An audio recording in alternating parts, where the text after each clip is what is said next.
A Latam demitiu o piloto acusado de liderar uma rede de abuso sexual contra crianças e adolescentes. Só que a jornalista Débora Bergamasco, da CNN, resolveu mudar o foco e deu uma opinião um tanto quanto deslocada sobre o assunto. Vamos saber o que é isso com a nossa Daiane Oliveira agora no Plantão Meteoro. Bora lá!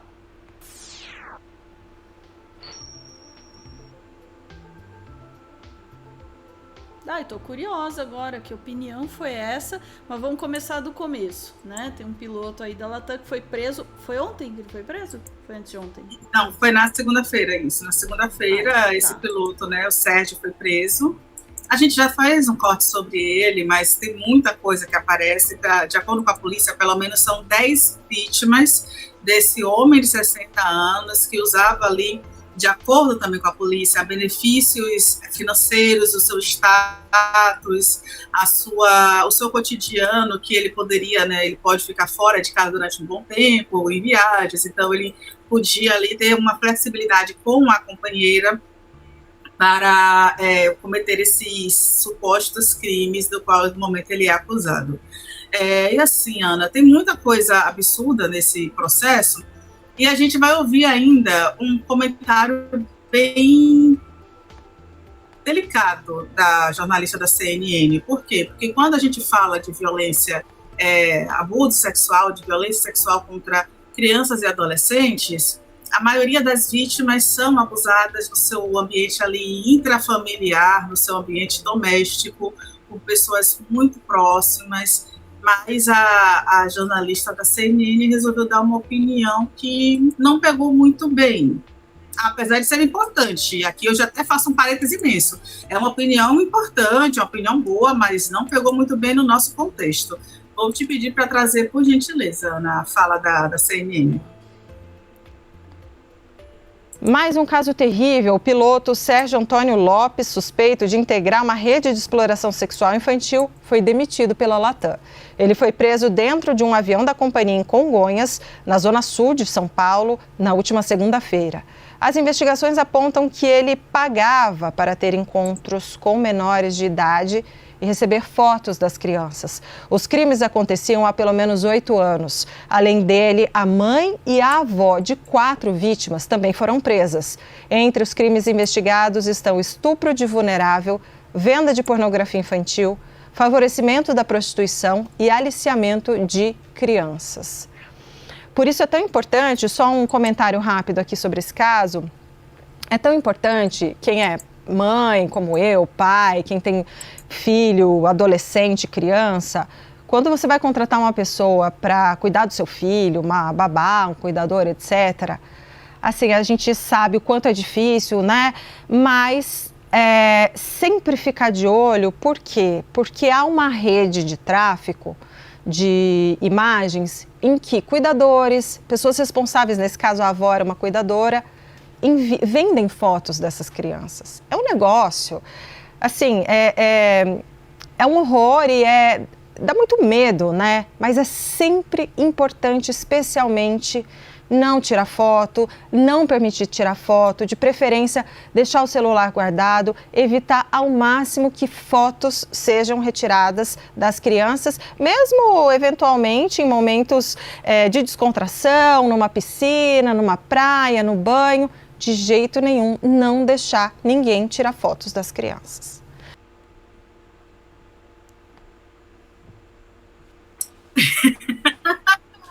Eu tô dando risada, porque eu dou risada de desespero, tá? Mas, assim, isso foi para um lado totalmente diferente do que deveria ter ido. Primeiro um ponto, tá? E aí eu vou falar uma coisa que, de fato, Ana, eu, você e todas as pessoas aqui vão concordar que, de fato, quando você vai contratar qualquer pessoa para cuidar do seu filho, isso não é só contratar uma pessoa, você leva seu filho num médico, num pediatra, você, logicamente, vai ficar atento ao que está acontecendo ali, a criança não conhece a escola, os professores, você vai vendo o comportamento da criança, a gente sempre fala sobre ficar atento a quem está com seus filhos e ao comportamento da criança. Então, essa orientação é básica, está tudo certo. No entanto, desculpa o termo bem, mas minha mãe tem uma mania de perguntação, o que é que o C1 tem a ver com as calças? Porque, assim, é importante a gente trazer, eu vi aqui um comentário aqui, pronto, esse comentário aqui é muito importante do show trouxa. Nenhuma trans envolvida, sabe? Porque a pessoa pega um fato que é absurdo, que é uma rede de pedofilia, que não envolve cuidadores, não envolve terceiras pessoas em si, certamente é um desconhecimento total do caso e das estatísticas brasileiras, que a maioria das vítimas de violência sexual, de abuso sexual na infância e adolescente são meninas negras que são abusadas no seu ambiente doméstico e intrafamiliar por pessoas muito próximas. E foi exatamente isso que aconteceu, neste caso não um abuso direto, mas foi facilitado esse abuso por mães e avós dessas crianças. Então não era uma terceira pessoa que foi contratada para cuidar, sabe? Então parece aquele sentimento deslocado, inclusive essa ideia de que isso não acontece no seu ambiente familiar, no seio da família, que mães ou avós não teriam coragem de fazer isso, tias, tios, etc. e tal, é justamente um grande problema sobre a descoberta dessas violências no ambiente intrafamiliar. O meu TCC, eu acho que já falei isso aqui, inclusive em posto com você, Ana, meu TCC, quando eu formei em jornalismo lá... Gente, eu formei em jornalismo em 2012, eu tenho 14 anos de formada agora. Gente, lá em 2012, eu fiz um TCC sobre violência doméstica, abuso sexual em crianças e adolescentes no ambiente intrafamiliar. Então, a gente pegou um processo também de violência doméstica, em que eu fui entrevistar uma adolescente, já estava adolescente na época, mas ela começou a ser abusada pelo próprio pai quando era ainda uma criança, se não me engano, 8 anos. E ela conta que ninguém percebeu, e quando ela engravidou, já com 14 anos, que a vizinha percebeu que ela estava grávida e como fez a denúncia, né, sobre a gravidez, porque, né, ela basicamente ela não podia sair de casa, que o pai protegia ela dessa forma, ela não podia sequer sair de casa. E quando ela contou o que aconteceu diante, né, das pessoas perguntando, ninguém acreditava.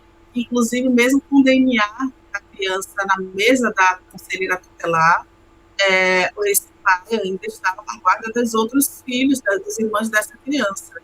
E, mais uma vez, a população não acreditava e falava que a menina, ela é estranha, mas o seu pai te protege tanto. Não, ele nunca faria isso com você. Ela foi afastada do seio familiar, ela foi afastada de todo o núcleo familiar, dos irmãos, inclusive, que ela tinha um sonho.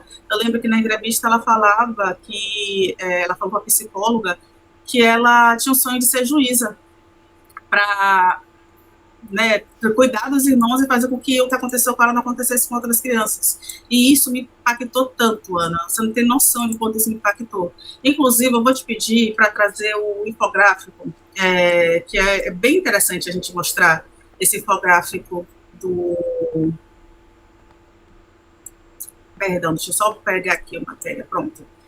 Que fala sobre o Anuário da Violência. Aqui a gente tem a matéria do BBC News que fala que parentes próximos cometem 8 em cada 10 casos de violência contra crianças de até 6 anos no Brasil. Foi uma pesquisa que foi divulgada, e também um infográfico na página 2, a gente pode ver, inclusive, uma pesquisa recente, né, que são os anuários, né, da violência, em que meninas negras, a maioria são 51% da população, né, de vítimas, são negras, e até 10 anos são a maioria das vítimas dessa violência, do abuso sexual, pelo menos as que são denunciadas, porque a gente ainda tem um outro problema, a subnotificação dos casos de violência. Então, quando a gente fala sobre infâncias, adolescências e violência, a gente precisa ter um pouco mais de cuidado e conhecimento de causa, para não ficar na mão sempre dos terceiros. Os terceiros precisam cuidar melhor das nossas crianças. Não é assim, Ana. Então, assim, apesar do foco ser o piloto, a gente sempre precisa dar esse alerta, até porque o cuidado das crianças é um cuidado coletivo. Está lá no ECA. Todos nós temos a obrigação de cuidar das crianças e adolescentes. É isso, Ana. Comentário bizarro, viu? Dai, acho que não veio o link do infográfico ali, tá o mesmo link da matéria, mas acho que deu para entender. Veja, eu tenho visto essa posição, assim, de evite, né, fotos de criança e tal, E eu entendo que parte de um lugar, de uma tentativa de proteção, que é legítima né, assim, parte é isso, de uma posição de tentativa de proteção. No entanto, tem um risco nesse discurso que é culpabilizar mais uma vez as vítimas, né? Começando desse ponto, assim, né? De que a culpa de quem da comercialização, do uso de fotos de crianças por pedófilos, né? Por gente mal intencionada, a culpa da mãe que postou, do pai que postou, enfim, né? Entende? É um argumento válido, porém é um deslocamento discursivo que é muito perigoso, assim, sabe? E, de novo, que desloca a responsabilidade para as vítimas e é mais ou menos como a gente diz também, né? Como no caso das imagens de violência gerada por IA, né? Como se diz para a mulher, não ponha suas fotos na internet porque alguém pode ir lá e fazer uma foto sua de biquíni. É você reduzir, né, o espaço das pessoas quando você tinha que reduzir o espaço de quem está cometendo crime, né? Mas, enfim...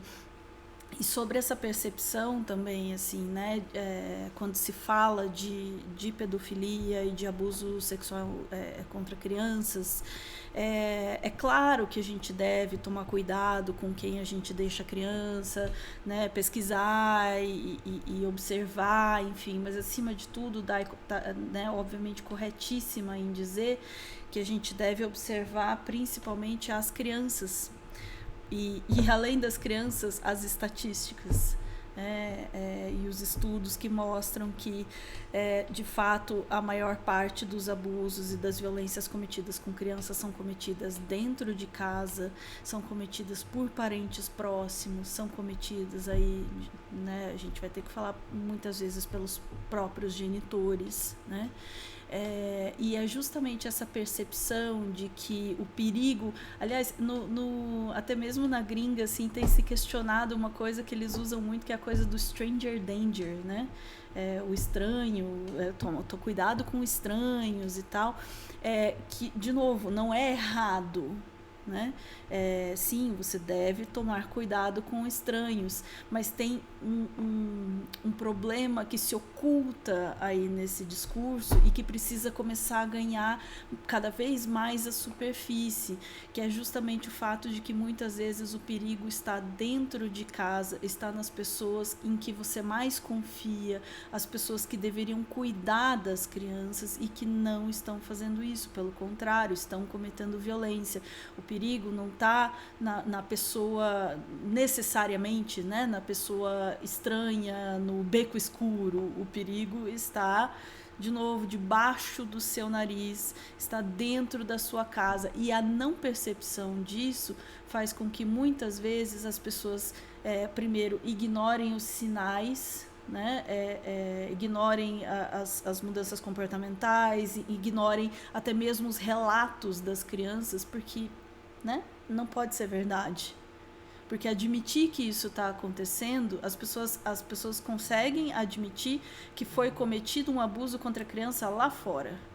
Quando é dentro de casa, não está acontecendo, comigo não, porque admitir isso envolve reconfigurar a sua vida inteira, envolve reconfigurar a sua história, envolve reconfigurar a sua família, envolve admitir que sim, o seu amigo, o seu marido, o seu, né, a pessoa que está próxima de você, sim, é capaz de ter feito isso e fez. E aí envolve você tomar atitudes que as pessoas não querem, né, não querem tomar. Então é um pouco complicado, assim, né? Que a gente volte o olhar sempre, não, para as pessoas que estão cuidando das crianças que a gente tem que olhar. A gente tem que olhar para quem está, de fato, cometendo essas violências, né?